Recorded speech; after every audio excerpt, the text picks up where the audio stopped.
Saya pribadi memahami salah satu indikator bermasalahnya kesehatan generasi ini sekarang, penyakit yang muncul itu kista, CO itu loh, polycystic ovary syndrome, tumor, diabetes, ya bagaimana memperbaikinya. Kalau kita membahas tentang tubuh kita ini, dalam hari-hari teman-teman sekalian, saya pesan aja 4 hal ini yang Anda coba masukin dalam list makanan. Ya, yang pertama apa?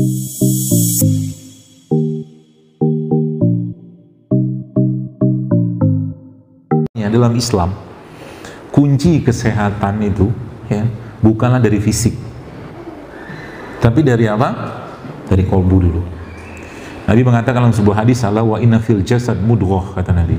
"Iza sholahat sholat jasada kulluhu wa iza fasadat fasada jasada kulluhu."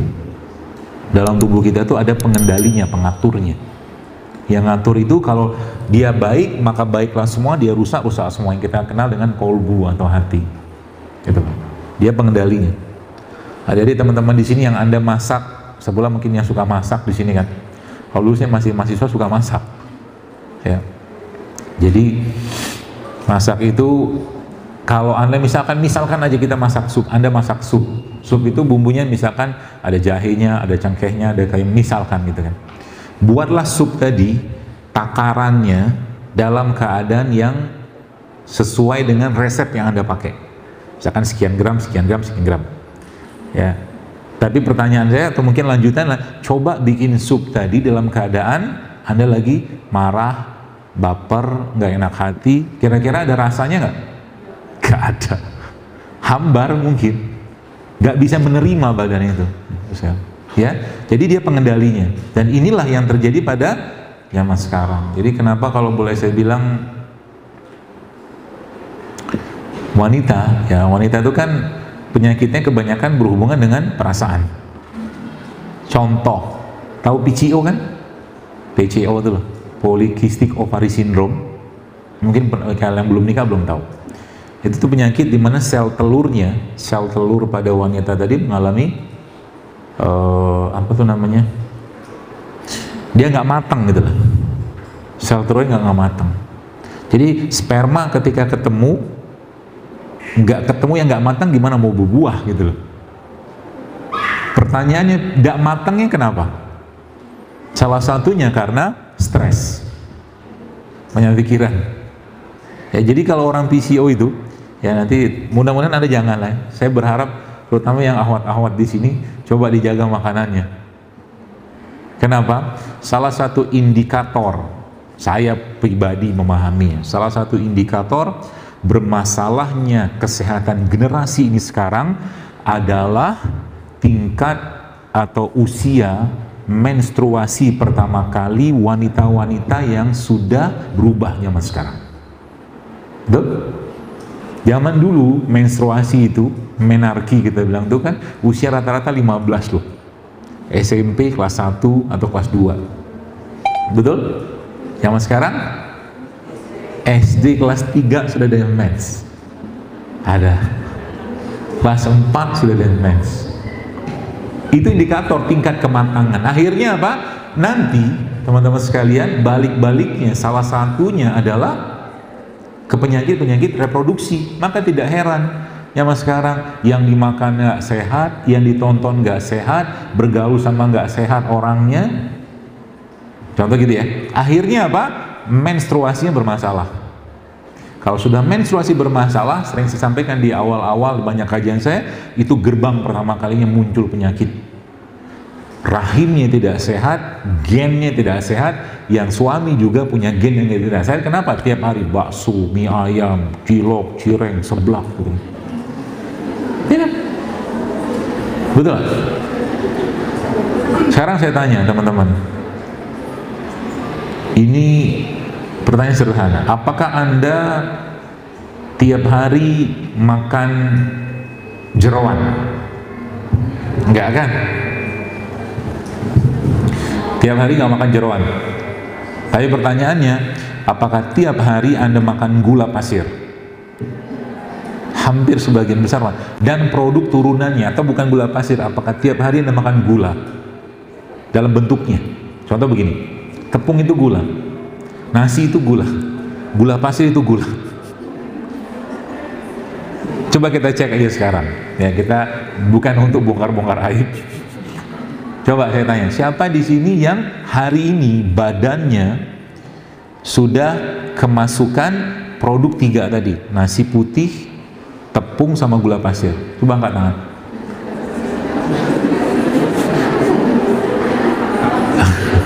Nggak salah sih, cuma saya jelasin dulu supaya nanti teman-teman nih nggak usah dosa angkat tangan, tinggal jawab dengan pertanyaan sederhana begini: banyakkah dari Anda di sini yang mengalami masalah menstruasi?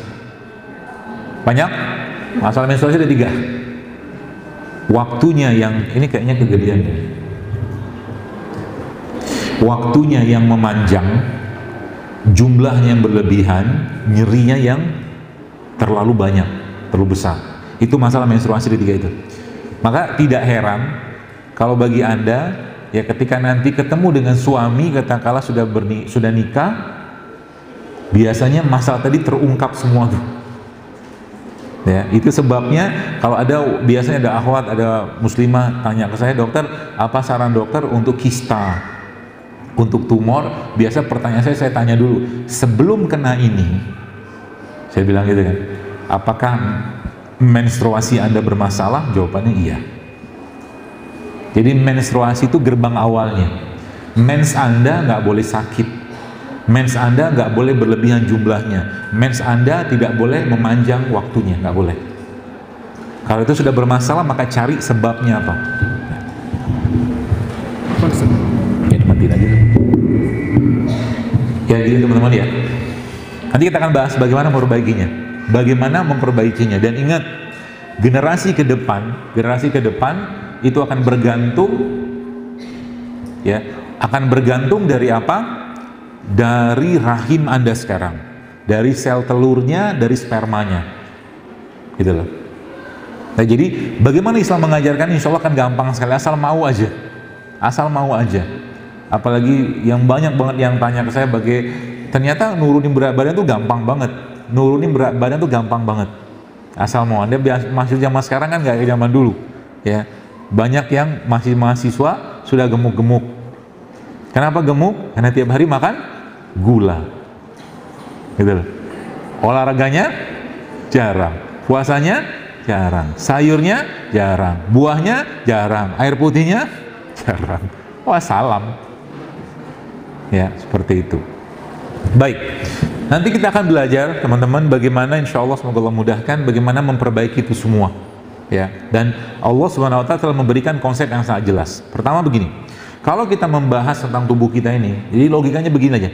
Kalau Anda punya motor, teman-teman yang punya motor di sini kan ada jadwal rutinnya kan, di servis gitu kan, per berapa kilo segala macam lah gitu, atau berapa bulan. Nah, manusia juga sama. Sebenarnya dalam tubuh kita itu ada satu proses yang dikenal sebagai apoptosis.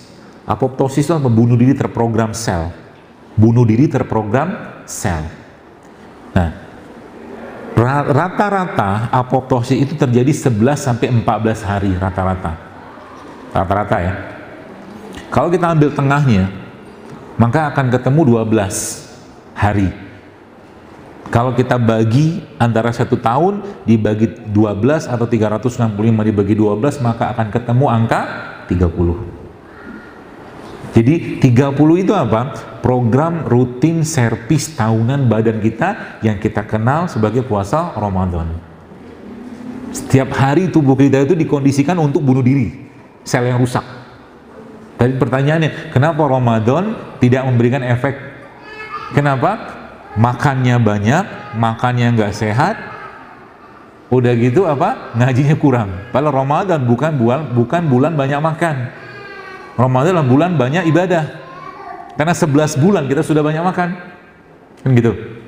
30 Ramadan. Nah, pertanyaannya kenapa Ramadan lagi tidak memberikan efek yang baik kepada kita, teman-teman sekalian? Kenapa? Karena kita tidak mengasup apa yang sepantasnya masuk ke badan kita. Coba lihat, Ramadan biasa bukanya pakai apa? Pakai apa? Gorengan. Emang nggak boleh makan? Emang gorengan nggak halal? Gorengan halal. Pertanyaannya, tapi toyib nggak dia? Baik nggak dia? Baik? Baik. Contoh gini deh. Ini contoh. Kita belajar ya, bukan untuk mencela atau menghina makanan, bukan.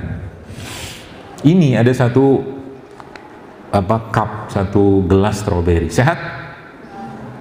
Ngomong sehat pun susah. Hah? Sehat nggak?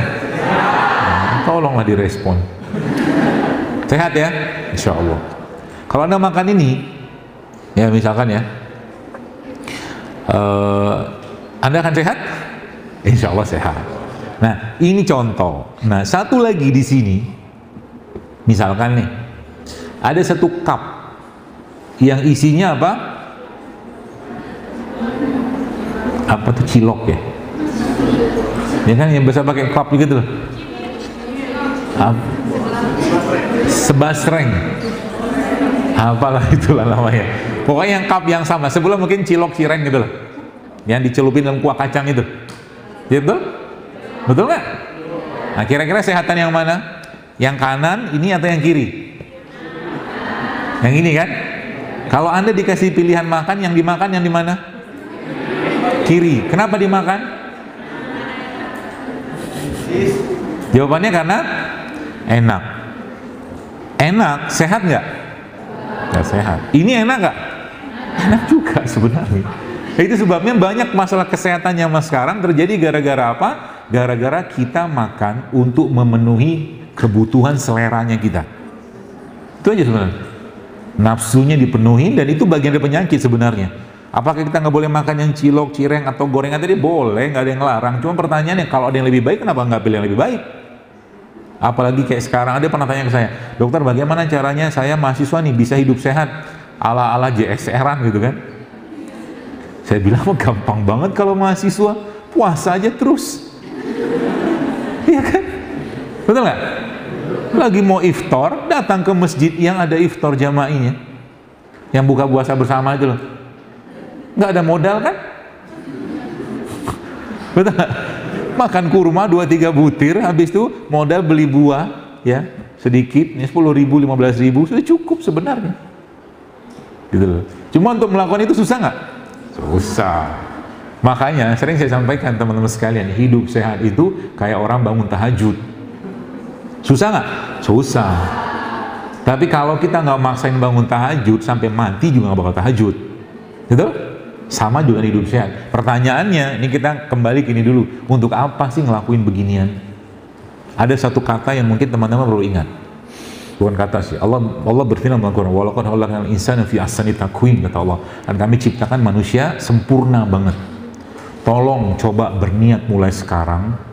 Untuk apa? Untuk mengembalikan jasadnya kita ini kepada Allah dalam keadaan yang baik. Gitu ya. Kembalikan jasad yang Allah berikan kepada, atau titipkan kepada kita, ada ruhnya di sini ya, kepada Allah dalam keadaan, bukan mengembalikan jasad ini dalam keadaan yang penuh dengan penyakit. Coba pikir baik-baik. Artinya apa? Penyakit yang muncul itu sebagian besar karena apa? Karena manusia makannya karena kepentingan lidahnya. Itu aja sebenarnya. Padahal Al-Quran sudah Allah jelas, sudah Allah kasih teguran ya. Kata Allah apa? Kok jadi lupa? Dalam surat Abasa, "Falyanzuril insana ila ta'ami." Perhatikan apa yang kalian makan, kata Allah kan gitu kan? "Falyanzuril insana ila ta'ami." Perhatikan apa yang kalian makan. Anna sob, disuruh pikir, suruh mikir. Anna sobabna ma'sobba, kata Allah. Kami turunkan air dari langit segala macam lah. Seperti itu. Jadi kalau Anda mau makan, coba pikir baik-baik. Yang saya makan ini kira-kira bikin masalah atau tidak ke badan saya? Bikin sehat atau tidak? Sebab apa? Kalau dibiarkan terus-menerus, Bapak Ibu sekalian, teman-teman sekalian, terjadi apa? Akan terlukai nanti fitrahnya. Fitrahnya terlukai. Manusia itu sejatinya hanya makan yang baik-baik, hanya makan yang sehat-sehat saja, hanya makan yang halal saja. Baik, saya kasih contoh begini. Kemarin ada kru TV cerita ke saya. Jadi mereka ada acara ruqyah, gitu kan. Lalu akhirnya diruqyahlah pasien tersebut, dan subhanallah, apa yang terjadi? Yang terjadi itu pasiennya tenang gitu kan. Setelah diruqyah, sepertinya si ustadznya itu mungkin lihat kajian saya juga mungkin. Akhirnya sama ustadznya dikasih ini tempe. Tempe ini dikasih sama dia dalam tidak digoreng pasti. Tempe kan justru lebih sehat kalau anda makan mentah. Sudah tahu lah ya. Jadi akhirnya sama ustadznya dikasih tempe sama kurma. Waktu setelah dikasih tempe sama kurma itu, nyata subhanallah pasien tadi, orang kena gangguan jin tadi itu, sihir tadi itu, bereaksi dengan reaksi yang sama saat dia diruqyah. Kebayang ya maksudnya? Dia teriak Allah sekali, habis makan tempe sama kurma. Kok horor banget sih? Enggak lah, bukan itu pesannya. Jadi ternyata saya tanya sama ustadznya, saya bilang sama kru itu, apakah komen ustadznya? Nah, jadi komennya ternyata masya Allah, jin itu nggak suka makanan sehat, nggak suka dia. Berarti kalau saya makan yang nggak sehat, berarti saya kena jin? Bukan, bukan itu. Tapi lebih ya nggak kuat kita menjaga. Maksudnya kita nggak bisa menahan hawa nafsu. Sekarang begini. Logikanya aja nih, karena manusia dibekali Allah dengan nafsu. Teman-teman sekalian, saya, Anda, kalau sekarang diberi pilihan makan sama tidak makan, pilih mana? Saya akan pilih makan, karena ada nafsu kan? Malaikat aja nggak makan, karena nggak ada nafsu. Nah, supaya manusia tidak terus-menerus makan, maka Allah perintahkan tidak makan. Namanya puasa Ramadan kan? Supaya dapat bonusnya bertambah lagi, akhirnya Allah memberikan lagi syariat melalui bagi Nabi SAW, yaitu setelah Ramadan ada 6 hari Syawal. Setelah 6 hari Syawal ada lagi puasa Senin Kamis. Setelah puasa Senin Kamis ada lagi puasa Ayyamul Bid. Setelah Ayyamul Bid ada lagi puasa sunnah. Lihat urutannya itu. Fungsinya untuk apa? Untuk menjaga iman. Ada hubungan apa dengan makanan? Karena beberapa ulama menyebutkan bahwa ada 2 penyebab lemahnya iman. Yang pertama apa? Banyak makan. Lemah loh. Anda, teman-teman sekalian, tidak akan bisa menangis saat membaca Al-Quran dalam kondisi perut kekenyangan, betul? Gak bisa. Kita tidak akan bisa berdoa sambil berlinangan dalam kondisi kekenyangan, makan cilok, cireng, seblak, nasi goreng, gak bisa. Serius. Karena Anda gak connect dia. Gak bisa. Itulah. Yang pertama itu. Yang kedua apa? Bukan kurang tidur. Banyak ngomong yang gak bermanfaat. Jadi kalau Anda ketemu dengan teman yang banyak omong nggak bermanfaat, tinggalin aja. Beli jilbab di mana? Kamu beli jilbab kan? Pasar Baru, misalnya kan selesai. Tanya kan itu doang kan? Cukup itu jawabannya, karena beli di Pasar Baru. Dia nggak tanya dengan siapa, jam berapa, kapan, kan nggak tanya, nggak usah lebih-lebih kan? Cara kita untuk menjaga, jadi kata Nabi apa? Bicaralah yang penting. Kalau nggak penting, diem. Kata Nabi kan gitu kan? Itu sebabnya salah satu cara kalau teman-teman baca di waktu Nabi Zakaria mau diberikan atau dianugerahin anak oleh Allah SWT, salah satu tandanya apa? Dia tidak bisa bicara kecuali berzikir selama 3 hari. Ya, sering saya sampaikan, bagi orang yang mau promil itu, program hamil, salah satu caranya apa? Usah banyak ngomong, zikir aja terus. Dan memang dalam Al-Quran juga sama, Allah katakan dalam surat Nuh, Allah bilang apa? Berbanyaklah berzikir, istighfarmu itu akan memperbanyak anakmu, kata Allah. Istighfarmu itu akan memperluas kebunmu, memperbanyak harta. Itulah. Itu solusinya spiritual. Maka dalam Islam, ketika teman-temannya ada penyakit, ada masalah segala macam, jangan cari yang lain dulu, cari Allah dulu.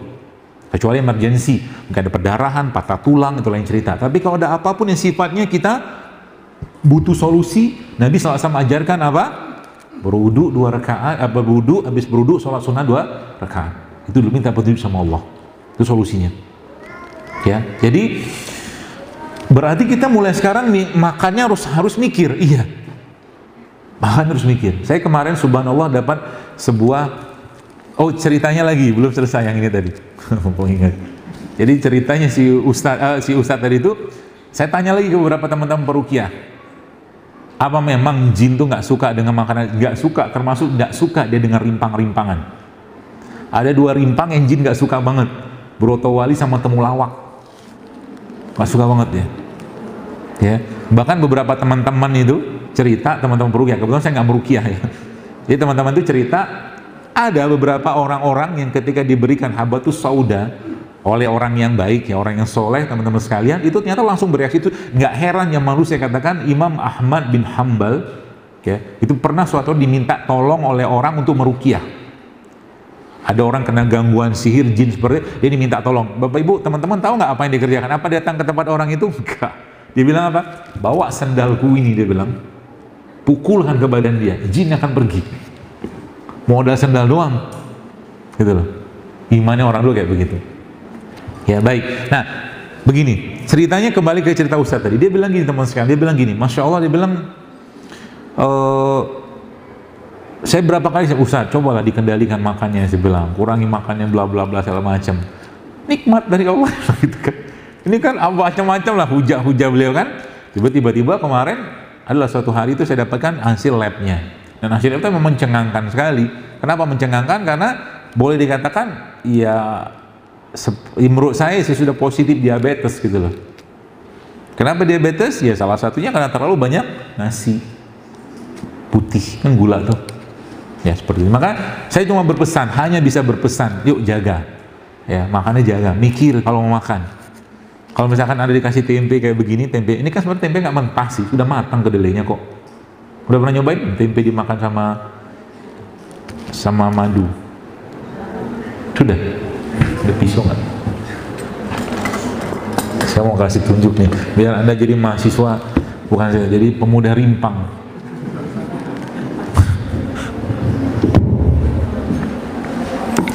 Jadi tempe seperti ini ya, sebenarnya enak-enak aja sih kalau kita makannya ditambahkan dengan tempe. Ini isinya apa? Oh bukan, isinya apa? Jamur. Isinya kan bakteri kan? Iya kan?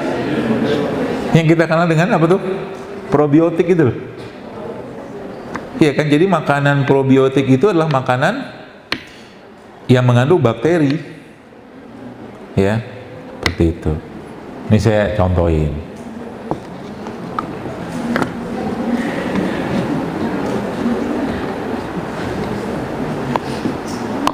Makannya pakai madu. Belum dibuka lagi madunya. Masih ada itunya.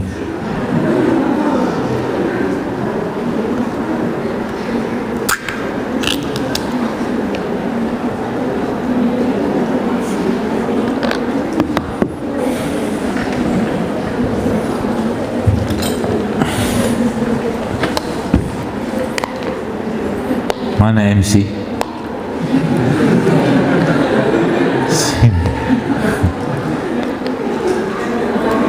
Mau disuapin atau makan sendiri? Ya baik, nanti makan, cobain. Apa?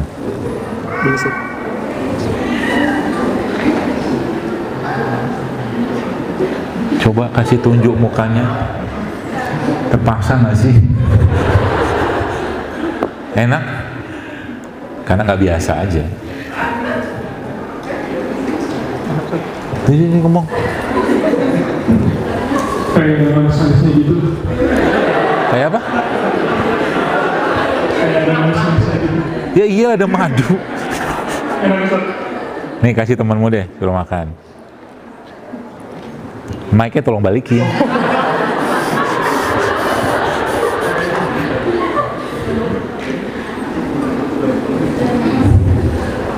Simple tapi bermakna. Baik, saya cerita dulu sedikit ya ilmunya ya. Apa isi dari madu? Kalau tempe kan isi tadi probiotik kan, biotik. Dia bakteri baik gitu kan. Nah, bakteri baik itu makanannya namanya prebiotik. Jadi bakteri baik makannya prebiotik. Jadi probiotik itu makanannya prebiotik. Jelas ya? Tempe ini kan probiotik, ya. Ketika teman-teman katakanlah kasih dia madu sebagai prebiotiknya, maka bakteri dalam tempe tadi akan berkembang biak.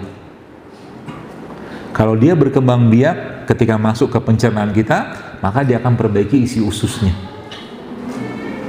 Ya, seperti itu ya gampangannya. Atau juga mungkin teman-teman bisa pakai ini. Sumber prebiotik yang paling baik Jadi saya bukan cuma sih, saya pengen pesan kepada Anda, mari jadi pemuda atau akhwat atau ikhwan rimpang, rempah dan kurma. Ya, jadi tiap hari itu Anda mengkonsumsi makanan-makanan sehat gitu loh. Sebab apa? Kita bicara generasi, mana MC? Sini MC. Antum makan ini. Sandwich tempe. Mukanya kasih lihat tuh. Kasih lihat mukanya. Langsung makan semua, kunyah. Pelan-pelan kunyahnya. Hayati.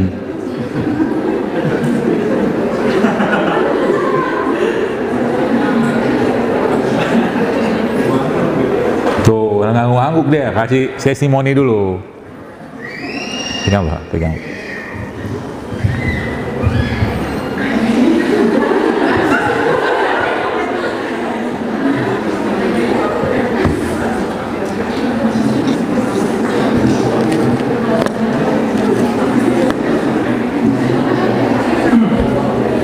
Minum nih, minum.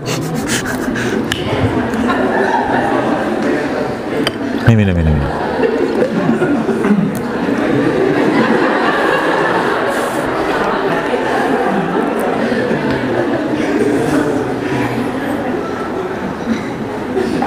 Kita dengerin dia ngomong apa nih. Enak. Ini saya kira bakal si tempe itu bakal aneh kena kurma, tapi nggak bisa didefinisikan, tapi enak gitu. Jadi kayak perasaan. Iya. Bisa. Ya baik, alhamdulillah berhasil juga ngerjain MC.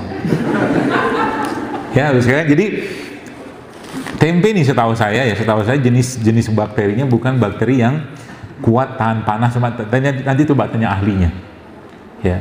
Jadi kalau kita makan tempe goreng itu sebenarnya sudah banyak yang berkurang. Makan mungkin feeling saya sudah habis tuh bakteri mati. Sedangkan dia kan probiotik gitu kan, bakteri kan, gitu.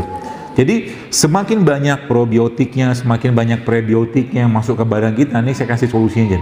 Akan semakin sehat banget. Itu sebabnya dalam hari-hari teman-teman sekalian, saya pesan aja 4 hal ini yang Anda coba masukin dalam list makanan. Ya. Yang pertama apa? Madu. Ya. Madu yang bagus, madu yang asli itu mana? Jawaban saya madu yang jelas sanatnya, madu yang jelas perawinya, madu yang jelas matannya. Yang belajar hadis paham. Yang nggak paham diem aja. Madu yang jelas sanatnya, ngambil dari mana? Rawinya siapa yang mengambilnya? Matannya bagaimana kandungannya itu loh. Ya. Yang pertama madu, yang kedua apa? Jangan lepasin kurma. Ya, tidak hanya Ramadan, daripada Anda beli gorengan tiap hari, lebih Anda makan kurma. Jelas jauh lebih berkualitas.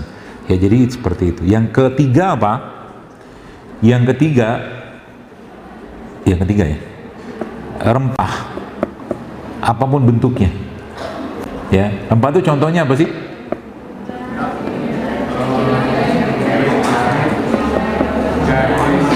Jahe itu bukan rempah. Ya jahe tapi dia kategorinya rimpang kalau jahe. Rempah itu contohnya kayu manis, cengkeh, gitu loh. Pala, ya itu contohnya. Jangan tinggalkan itu. Jadi jadilah pemuda rempah dan pemuda rimpang, gitu loh. Tiap hari ya. Itu yang. Jadi misalkan teman-teman mau bikin minum teh, misalkan. Teh itu sehat nggak? Kalau tehnya, jujur kalau tehnya saset sebenarnya nggak sehat. Ya, tapi kalau tetap Anda pengen minum teh sasetan, coba dimasukin rempah di situ. Ya. Pemanisnya pakai apa? Jangan pakai gula, pakai madu kalau ada madu. Kalau enggak sekarang banyak tuh, ada gula aren, ada gula singkong, ya, ada gula kelapa, kan banyak tuh. Dan lebih baik katakanlah gak usah pakai gula sekalian, tehnya tawar. Karena kan kita butuh gulanya, bukan butuh gula pasir, tapi kita butuh karbohidratnya. Seperti itu ya. Jadi contoh misalkan bikin teh nih, teh saset Anda belilah gitu kan. Nah, cemplungin ke situ misalkan nih bukan ketumbar, kapulaga misalkan. Itu efeknya ke badan akan beda sekali teman-teman sekalian, beda nasib kalau saya. Ya. Kemudian tadi rempah ya, rempah. Contohnya tadi kan ada ketumbar, ada kayu manis, ada apa segala. Itulah bahan bakunya tubuh kita. Mineralnya itu penting sekali. Yang keempat, rimpang. Rimpang itu contohnya apa? Tadi, rimpang itu tanaman yang batangnya ada di dalam tanah. Itu rimpang. Seperti apa contohnya? Jahe, apa lagi?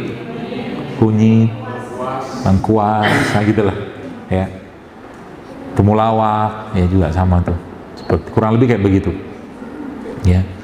Dan ada dua lagi sebenarnya, tiga lagi maaf tambahannya. Yang pertama probiotik. Probiotik itu apa? Makanan fermentasi, contohnya tempe. Nah, saya sih berharap nanti teman-teman Anda kan mahasiswa nih, masih banyak ide-ide kreatifnya. Tempe itu sebenarnya bisa dibikin bukan hanya dari kedelai aja, dari biji rambutan juga bisa. Betul, biji rambutan tuh jangan, sebenarnya kalau mau dimakan bisa dimakan. Banyak biji-biji yang kita bisa makan, biji rambutan, kemudian biji salak sih enggak, belum tahu kalau salak. Kedonong juga enggak tahu. Biji rambutan, biji anggur, biji semangka, biji durian. Biji durian itu sangat tinggi asam aminonya. Jadi kalau teman-teman bikin tempe dari non kedelai itu bagus sebenarnya, banyak pilihan biji-bijiannya. Dan belum banyak yang buat.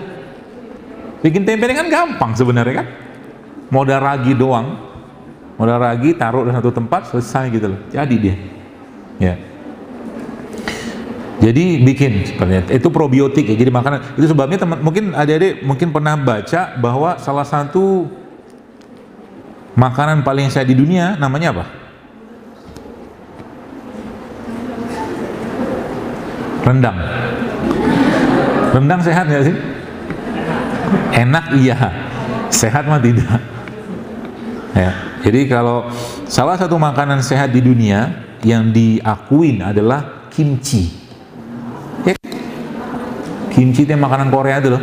Jadi orang Korea itu makanannya apapun dia akan makan kimchi dulu. Lihat sajian kalau teman-teman pernah makan di restoran Korea selalu ada kimchinya.